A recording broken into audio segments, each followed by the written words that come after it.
Now बेटे today we will start जो हमारा आज का चैप्टर है बेटे वो क्या है एटम एंड मॉलिक्यूल जो चैप्टर 3 है atom and molecule chapter 3 actual में एटम एंड मॉलिक्यूल को समझने के लिए हमें पहले आपने मैटर पढ़ना पड़ेगा। मैटर पता होना चाहिए हमें मैटर क्या है। आपने पढ़ा बेटे मैटर। मैटर क्या है? एनीथिंग, कोई भी सब्सटेंस, कोई भी चीज जो जगह घेरती है, विच ऑक्यूपाई स्पेस, और उसका कुछ ना कुछ क्या होता है, मास होता है। Anything which occupy space and has मास, जो जगह घेरती है और जिसका मास होता है उसको हम मैटर बोलते हैं। अब मैटर किसी न किसी चीज से मिलकर बना हुआ है, किसी न किसी चीज से मिलकर बना हुआ है। उससे पहले मैं एक छोटा सा एक एग्जांपल देता हूं। मैंने एक ईट ब्रिक ली, उस ब्रिक को मैंने तोड़ दिया, चाहे बाय हैमर, चाहे मैंने उसको हथौड़े से तोड़ा, या मैंने ऊपर से नीचे फेंक दिया तब टूट गई। तो उसके कुछ टुकड़े हो गए, 2 टुकड़े हुए, 3 टुकड़े हुए, जितने, जो सबसे छोटा पीस था ब्रिक का, जो सबसे छोटा पीस था उसको लिया मैंने, फिर उसको मैंने फिर तोड़ा, फिर उसको छोटे छोटे फॉर्म में कन्वर्ट किया। छोटे छोटे फॉर्म में पीस में कन्वर्ट करने के बाद क्या वो दोबारा टूट सकता है? यस। उसको मैंने क्या कर दिया, इतना उसको ब्रेक किया कि उसको पाउडर फॉर्म में चेंज कर दिया। किस फॉर्म में? पाउडर फॉर्म में। ध्यान रखना, पाउडर फॉर्म में चेंज करने के बाद मैंने उस ब्रिक के पाउडर को मैंने अपने फिंगर में या अपने हाथ में लिया और फिर मैंने वो फेंक दिया। जरा ध्यान से सुनना, फिर मैंने वो फेंक दिया। फेंकने के बाद मैंने हाथ में देखा, मेरे हाथ में वो जो डस्ट पार्टिकल थे ईट के वो लगे हुए थे। फिर मैंने उसको हल्का सा, मतलब जैसे किसी तरह से सेपरेट कर दिया। हाथ से धोया नहीं मैंने, I did not wash my hand. मेरे को लगा कि मेरे हाथ साफ है, लेकिन फिर भी उसके अंदर वो डस्ट पार्टिकल मेरे हाथ में प्रेजेंट थे उस ईट के। इसका मतलब हाथ में प्रेजेंट होने के बाद भी मुझे दिखाई नहीं दिए। तो एटम भी इतना छोटा सा पार्टिकल है, इतना छोटा particle which we can not see with our naked eyes. हम उसको अपने नेक्ड आई से नहीं देख सकते हैं। और ये जो एटम है, ये एनवायरमेंट में, ये एटमॉस्फेयर में, ये अर्थ पर जो एग्जिस्ट होता है वो इंडिपेंडेंटली भी एग्जिस्ट होता है, हो सकता है, और not, it may be exist independently और नॉट, ये स्वतंत्र रूप से भी एग्जिस्ट हो सकता है, मतलब फ्री हो भी सकता है, नहीं भी हो सकता है। लेकिन अगर हम दो या दो से ज्यादा एटम को मिला दें या कंबाइन कर दें या जोड़ दें किसी भी तरीके से, अब वो किसी भी तरीके से क्या है बेटे, यहां लिखा है देखो, by chemical reaction, by chemical bonding, तो बन जाएगा हमारा मॉलिक्यूल। तो इसका मतलब जो मॉलिक्यूल बनेगा वो मॉलिक्यूल मेरा बनेगा एटम से। एटम से कब बनेगा? व्हेन टू और more atom are combined, join, then it form the molecule. और टू मेक स्टेबल, मॉलिक्यूल बनने का मतलब है हमने एटम को कंबाइन किया जिससे एक स्टेबल कंपाउंड या एलिमेंट मिल गया, वो हमारा क्या कहलाएगा? मॉलिक्यूल। इसका मतलब हम ये कह सकते हैं कि मॉलिक्यूल इज स्टेबल, और एटम हमारा स्टेबल है भी और नहीं भी है, इसीलिए इट एग्जिस्ट इंडिपेंडेंटली और नॉट। लेकिन मॉलिक्यूल इंडिपेंडेंटली एग्जिस्ट होता है। अब इंडिपेंडेंटली एग्जिस्ट का मतलब क्या है? मैंने एक हाइड्रोजन, आपने नाम सुना होगा बेटे हाइड्रोजन एच, 8th क्लास में, और एक एच टू पढ़ा होगा। ये एच कब हम केवल सिंबल के तौर पर लिखते हैं, लेकिन हमारे एनवायरमेंट में, हमारे अर्थ में ये एच इंडिपेंडेंटली एग्जिस्ट नहीं हो सकता है। क्यों? क्योंकि ये स्टेबल नहीं है। जब दो हाइड्रोजन को आपस में मिलाएंगे, दो हाइड्रोजन एटम को आपस में मिलाएंगे तो एक मॉलिक्यूल बनेगा। ये मॉलिक्यूल जो गैस की फॉर्म में हमारे एनवायरमेंट में या अर्थ में एग्जिस्ट हो रहा है, इसीलिए हम क्या बोलते हैं? Molecule can exist independently, but atom can और कैन नॉट, मे और मे नॉट एग्जिस्ट इंडिपेंडेंटली, हो भी सकता है और नहीं भी हो सकता है। अब यहां पर मैं एक एग्जांपल ले रहा हूं। ये हीलियम आपने नाम सुना होगा। हीलियम ये अकेला एटम है, ये एग्जिस्ट इंडिपेंडेंटली अर्थ पर होगा, एटमॉस्फेयर में होगा। इसको हम He अकेला एक ही एटम की फॉर्म में, क्यों? क्योंकि ये स्टेबल है, ये स्टेबल है। नियोन या आर्गन ये अकेले एटम की फॉर्म में एग्जिस्ट होते हैं, क्यों? क्योंकि ये स्टेबल है। लेकिन ये हाइड्रोजन हमारा अकेला एग्जिस्ट नहीं हो सकता, क्योंकि ये स्टेबल नहीं है। इसको स्टेबल होने के लिए मॉलिक्यूल की फॉर्म में एग्जिस्ट होना पड़ेगा। इसीलिए atom may or may not exist independently because they are stable or may not stable. ये स्टेबल हो भी सकते हैं, नहीं भी हो सकते हैं, but molecule is stable which exist independently on the earth. तो इसी के एटम एंड मॉलिक्यूल के बेस पर लॉ ऑफ केमिकल कॉम्बिनेशन बना। Law of chemical combination means combining of two और मोर एलिमेंट और सब्सटेंस हमने जोड़ दिए। जोड़ने के बाद हमारे पास जो नया सब्सटेंस बना वो क्या बन गया? स्टेबल बन गया। इसका मतलब केमिकल कॉम्बिनेशन हमने इसलिए किया कि या कंबाइनिंग इसलिए किया कि हमारे पास कोई स्टेबल कंपाउंड मिले, स्टेबल एलिमेंट मिले। और वो बना कब? जब हमने केमिकली कंबाइन किया। जैसे ए और बी को हमने कंबाइन किया तो क्या बन गया? ए बी बन गया। तो ए बी इज कंपैरेटिवली ज्यादा स्टेबल होगा किससे? ए और बी से। अगर मैंने हाइड्रोजन को मिलाया ऑक्सीजन के साथ तो हमारा बन गया वाटर बन गया। इट मीन पहले मॉलिक्यूल हाइड्रोजन मॉलिक्यूल फिर ऑक्सीजन मॉलिक्यूल दोनों को मिलाया तो क्या बन गया? वाटर मॉलिक्यूल बन गया। जो हमारे एरो के लेफ्ट की तरफ है, जो हमारे एरो के लेफ्ट की तरफ है, ए और बी, ये हमारे होते हैं रिएक्टेंट होते हैं। ये हमारे होते हैं रिएक्टेंट होते हैं जो हिस्सा लेते हैं। किसमें हिस्सा लेते हैं? केमिकल रिएक्शन में। जो केमिकल रिएक्शन में जो एलिमेंट, जो मॉलिक्यूल, जो कंपाउंड हिस्सा लेते हैं, जो लेफ्ट साइड होते हैं रिएक्शन के, वो हमारे रिएक्टेंट होते हैं। और रिएक्टेंट रिएक्शन के बाद रिएक्टेंट जब आपस में रिएक्ट करते हैं वो हमारा नया प्रोडक्ट बनता है। और वो हमारा प्रोडक्ट कहाँ होता है? Right side. तो जो चीज राइट साइड में लिखी जाती है उसे हम क्या बोलते हैं? प्रोडक्ट बोलते हैं। और ये एरो का मतलब है reaction is going on, reaction हो रहा है। मींस जो हमारा रिएक्टेंट है वो किस में कन्वर्ट हो रहा है? प्रोडक्ट में कन्वर्ट हो रहा है।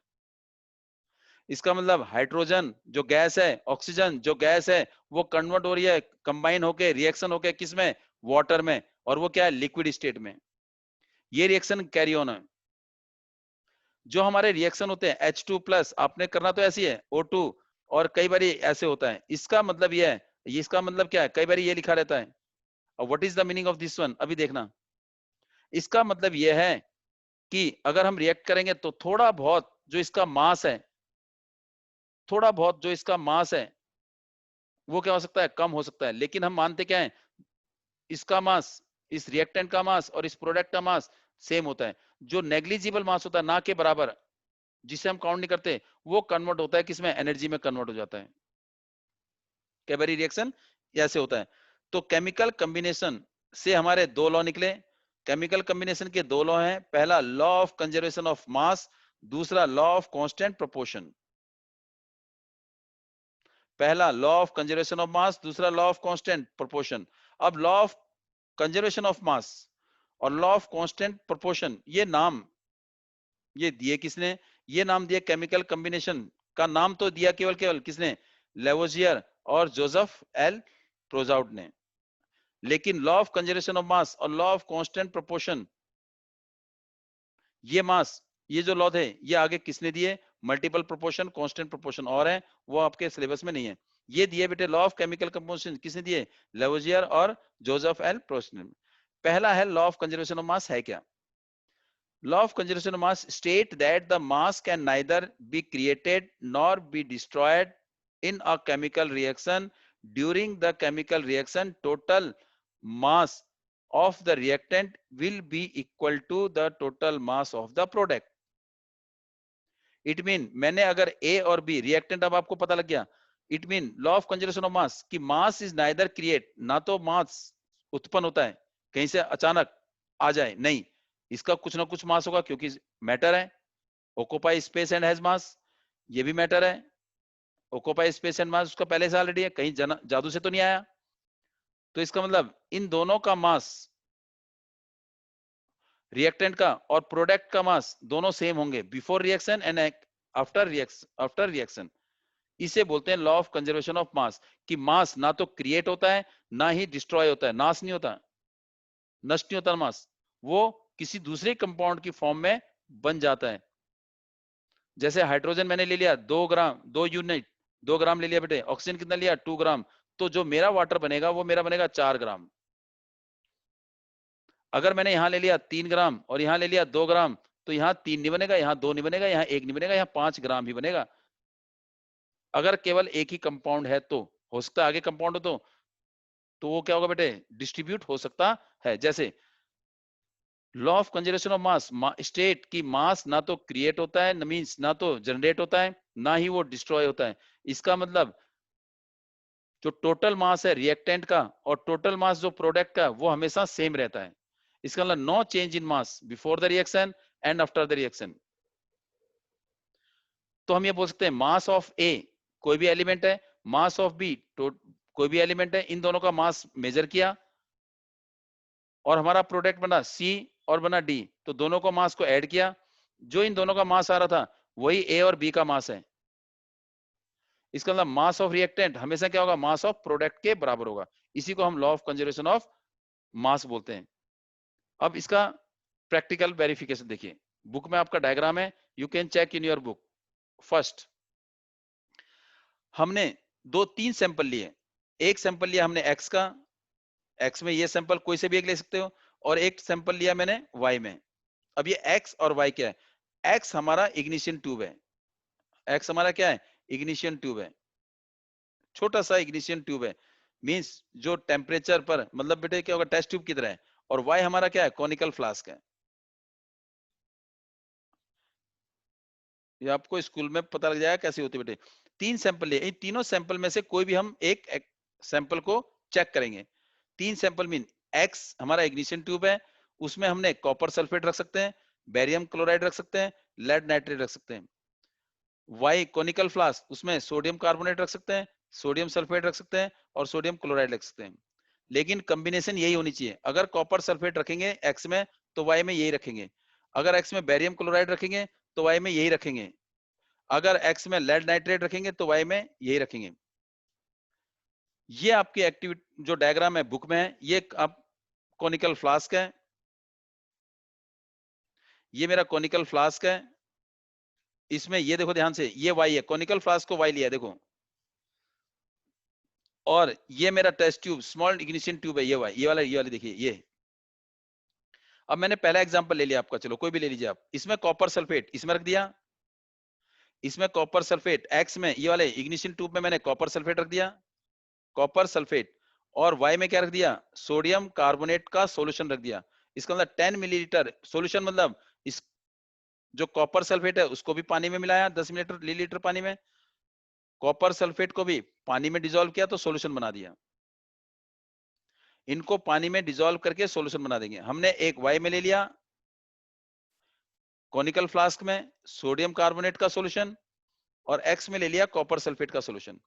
इस इग्निशन ट्यूब में फिर ऊपर से कॉनिकल फ्लास्क को बंद कर दिया और इसको हैंग कर दिया, किसको, इस इग्निशन ट्यूब को जो धागे से बांधा और इसको कॉर्क लगा के क्या कर दिया बेटे, बंद कर दिया, ताकि ये अब इसमें मिक्स ना हो। मिक्स अगर हमें करना है तो बाद में करेंगे। इसको हैंग कर दिया, ऐसे लटका दिया, तो ये मिक्स नहीं है, अभी रिएक्शन नहीं हुआ है।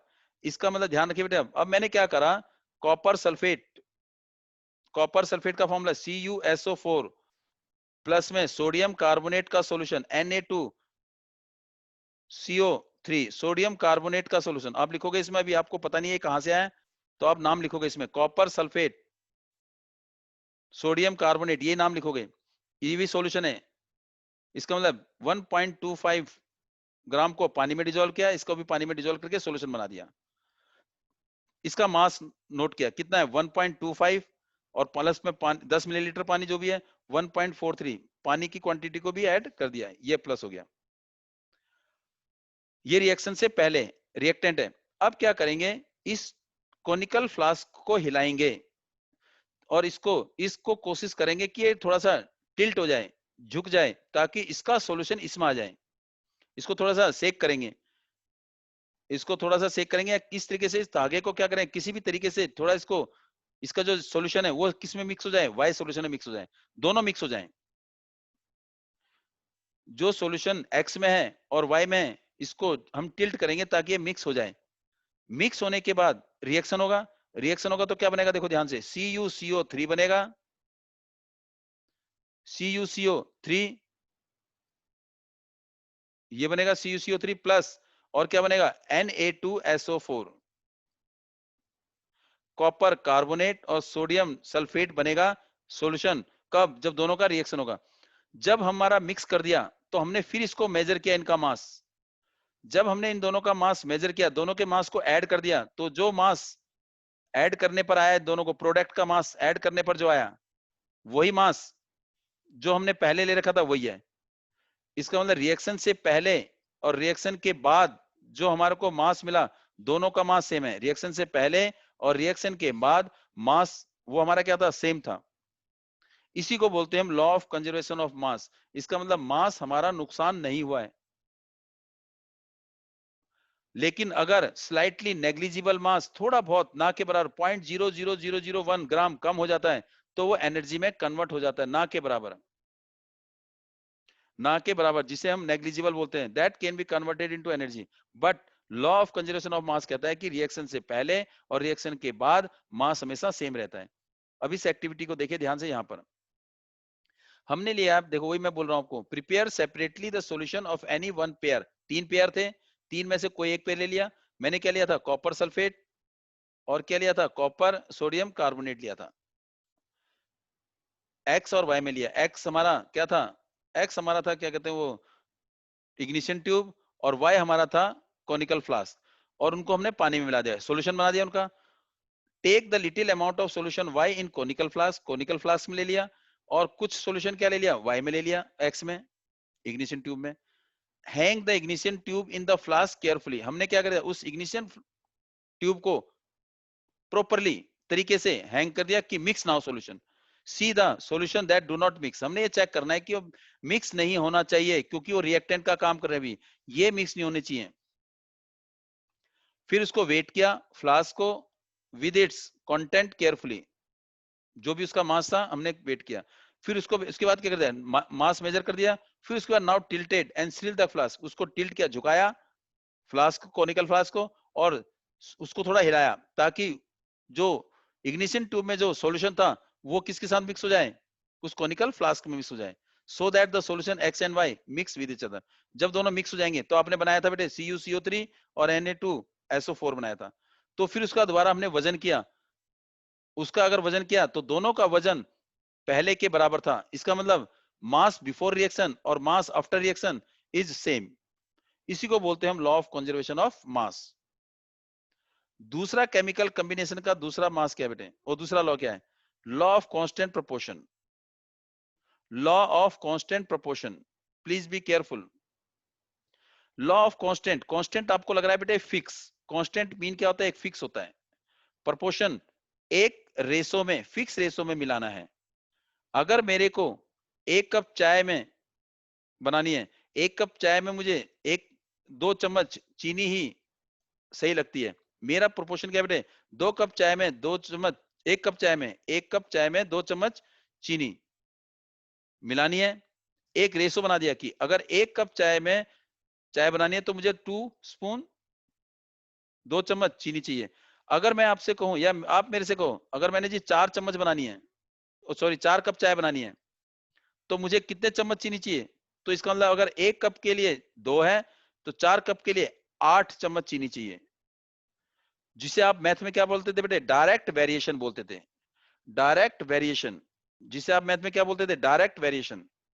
इसका मतलब इस कांस्टेंट, एक दिमाग में याद करने के लिए, कांस्टेंट प्रोपोर्शन का मतलब है डायरेक्ट वेरिएशन। एक चीज दूसरे चीज का दोनों का रेशो हमेशा सेम रहेगा। देखो 1:2, और ये भी क्या बेटे 4:8, 4:8, 4:8 भी हमारा क्या हो जाएगा 1, और ये 2, 1:2 ये होगा। तो वो क्या कह रहा है, law of constant proportion. In a chemical substance the element are, मैंने क्या लिया, वाटर लिया, वाटर का सिंबल ये है, element are always present in a definite proportion by mass. इसका मतलब जो एलिमेंट होंगे वो प्रेजेंट होंगे एक डेफिनेट मास में। इसका मतलब किसी चीज को बनाने के लिए, किसी कंपाउंड को बनाने के लिए जो एलिमेंट कंबाइन होंगे उनका रेशो हमेशा सेम होगा, चेंज नहीं होगा, बिल्कुल भी चेंज नहीं होता।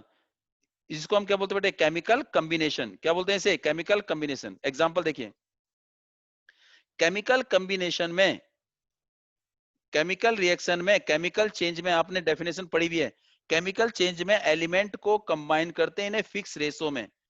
लेकिन फिजिकल चेंज में,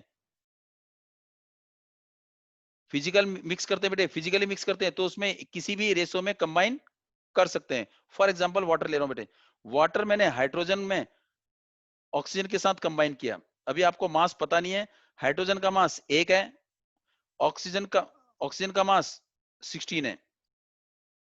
हाइड्रोजन का मास 1 ग्राम है और ऑक्सीजन का मास 16 ग्राम है। लेकिन यहां पर हाइड्रोजन के 2 एटम है, तो हाइड्रोजन के मेरे H2 2 एटम है और ऑक्सीजन का 1 एटम है। अगर हाइड्रोजन के 1 एटम का मास 1 ग्राम है, हाइड्रोजन के 1 एटम का मास 1 ग्राम है, तो हाइड्रोजन के 2 एटम का मास 2 ग्राम हो जाएगा। ऑक्सीजन मेरे पास एक ही एटम है, तो ऑक्सीजन के 1 एटम का मास 16 है। तो मेरे पास वाटर का जो मास हो गया, 2 ग्राम हाइड्रोजन मिलाया, 1 ग्राम 16 ग्राम ऑक्सीजन मिलाया, तो मेरे को वाटर जो मिला वो 18 ग्राम मिला। इसका मतलब मैंने हाइड्रोजन और ऑक्सीजन किस रेशो में मिलाए, 2:16। अब इसे सिंप्लीफाई करेंगे, 2 1 जा 2 रेशो 2 8 जा 16 मीन 1:8 में। और मेरा जो वाटर बनेगा बेटे वो 9 ग्राम बनेगा इसके हिसाब से। अगर मैंने 1 ग्राम हाइड्रोजन लिया और 8 ग्राम मुझे ऑक्सीजन लेना ही पड़ेगा, मैं 9 ग्राम नहीं ले सकता, 10 ग्राम नहीं ले सकता। अगर मेरे को पानी बनाना है, पानी रिएक्शन करके पानी बनाना है, तो 1 ग्राम अगर मैं हाइड्रोजन लेता हूं तो 8 ग्राम ऑक्सीजन चाहिए मेरे को, तभी मेरा 9 ग्राम पानी बनेगा। पानी मेरा 9 की टेबल वाला ही बनेगा, मल्टीपल ऑफ 9 बनेगा।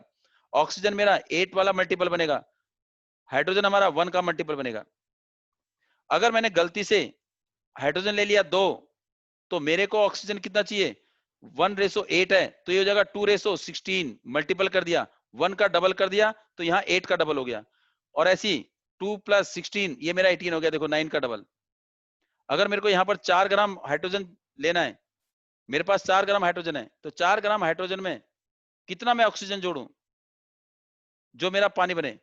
तो देखो 1 ग्राम के लिए 8, तो 4 के लिए मल्टीपल हो जाएगा 32, 8 इंटू 4, 8 इंटू 4 32, तो क्या आएगा 36। तो मेरा पानी 36 ग्राम बनेगा। देखिए जा ध्यान से, 4 1 जा 4, 4 8 जा और 4 9 जा, देखो 1:9 में ही है। इसका मतलब पानी बनाने के लिए मुझे हाइड्रोजन और ऑक्सीजन 1:8 लेना पड़ेगा बाई मास। ध्यान रखना, by mass. Hydrogen 1 gram, oxygen 8 gram लेना पड़ेगा, तभी मेरा वाटर बनेगा 9 gram. In a compound of water, in a compound of water, as water the ratio of mass of hydrogen to the mass of oxygen is always 1:8। इसका मतलब water में जो hydrogen और ऑक्सीजन है वो हमेशा 1:8 में कंबाइन हो गए। वो मैंने आपको बता दिया कैसे हुआ, 1:8। अगर मेरे को हाइड्रोजन 1 चाहिए तो ऑक्सीजन मुझे 8 चाहिए, तभी मेरा 9 ग्राम पानी बनेगा। अब now the question raise for you, अब आपके लिए क्वेश्चन बनता है, इफ हाइड्रोजन इज, अगर हाइड्रोजन 7 ग्राम है तो आप बताना ऑक्सीजन कितना चाहिए और वाटर कितना बनेगा। अभी बताना, आंसर आप भेज सकते हो। अगर हाइड्रोजन मेरा 12 ग्राम लिया तो कितना ऑक्सीजन चाहिए और कितना वाटर बनेगा। अगर बना के भेजिए जरा। 12 नहीं, 12 is calculation is too much, now you I am converting this one. 12 को आप कन्वर्ट कर सकते हो कैलकुलेशन। अगर मेरा ऑक्सीजन मैंने लिया, हाइड्रोजन मैंने लिया, अगर मैं हाइड्रोजन लेता हूं 3 लेता हूं, तो ऑक्सीजन कितना चाहिए, वाटर कितना चाहिए। And now you have to write your answer in comment box. तो अगर 1 ग्राम हाइड्रोजन लिया तो 1 ग्राम हाइड्रोजन लिया तो 8 ग्राम ऑक्सीजन चाहिए, तो 9 ग्राम वाटर बनेगा। तो इसका मतलब अगर मेरे पास 18 ग्राम पानी है, 18 ग्राम पानी है, अगर मैंने इसे तोड़ दिया तो मेरे पास 18 ग्राम पानी अगर टूटेगा तो मेरे पास 2 ग्राम हाइड्रोजन रिलीज होगी और 16 ग्राम ऑक्सीजन रिलीज होगा। क्यों? क्योंकि हाइड्रोजन टूटने वाटर टूटने पर हाइड्रोजन और ऑक्सीजन मिलेगा। और वो कैसे मिलेगा? इस रेशो में मिलेगा, 1:8 में। 18 टूटा तो 1:8, तो ऑटोमेटिकली क्या होगा बेटे? 2:16, दोनों को जोड़ा तो 18 बन गया। तो कोई भी क्वेश्चन आपसे पूछ सकता है। ये 9 ग्राम के बदले आपसे कोई पूछे जी अगर मैंने 36 ग्राम वाटर लिया तो कितना हाइड्रोजन मिलेगा, कितना ऑक्सीजन मिलेगा, तो वी कैन कैलकुलेट। ऐसे ही सिमिलरली अमोनिया, जो अमोनिया का फॉर्मूला NH3 है, NH3 जिसमें नाइट्रोजन का मास 14 है, ऐसे आप इसका भी निकाल सकते हो। तो नाइट्रोजन का मास, अब अमोनिया में नाइट्रोजन और हाइड्रोजन कैसे कंबाइन होते हैं, किस रेशो में कंबाइन होते हैं? देखिए, नाइट्रोजन का मास 14 है और हाइड्रोजन का मास, एक हाइड्रोजन एटम का मास 1 है, तो कितना हाइड्रोजन है? 3 है, तो 1 into 3 = 3 हो गया। तो इसका मतलब अमोनिया में नाइट्रोजन और ऑक्सीजन, नाइट्रोजन और हाइड्रोजन 14:3 में ऐड करेंगे होंगे। Similarly in ammonia nitrogen and hydrogen are always present in 14:3 by mass. Ammonia में फिक्स रेशो होगा 14:3। अगर मुझे 14 ग्राम नाइट्रोजन चाहिए तो 2 ग्राम 3 ग्राम हाइड्रोजन चाहिए। अगर मेरे को 28 ग्राम नाइट्रोजन चाहिए, 28 ग्राम नाइट्रोजन चाहिए, तो मुझे 6 ग्राम हाइड्रोजन चाहिए, तभी मेरा 34 ग्राम मेरा क्या बनेगा? अमोनिया बनेगा। तो इस तरीके से हमारे को कंपाउंड बनाने के लिए एलिमेंट को जोड़ेंगे एक फिक्स रेशो में, एक फिक्स रेशो में। इसे हम बोलते हैं law of constant proportion. Law of constant proportion means element are combined in a fix ratio by mass to form a compound. Compound बनाने के लिए एलिमेंट को हम एक फिक्स रेशो में कंबाइन करते हैं और वो फिक्स रेशो केमिकली कॉम्बिनेशन में ही होता है। और कंपाउंड हमेशा फॉर्म होता है केमिकली कॉम्बिनेशन, जो आप फर्स्ट या सेकंड चैप्टर में कर चुके हो। केमिकली कॉम्बिनेशन ऑफ टू और more substance and they are always combined in a fix ratio, जिसे आपने बोला बेटे लॉ ऑफ कांस्टेंट प्रोपोर्शन। ये हमारा था law of constant proportion. And now today topic is over. अब now I will check it and now it is over. अब मैं, it is over for today.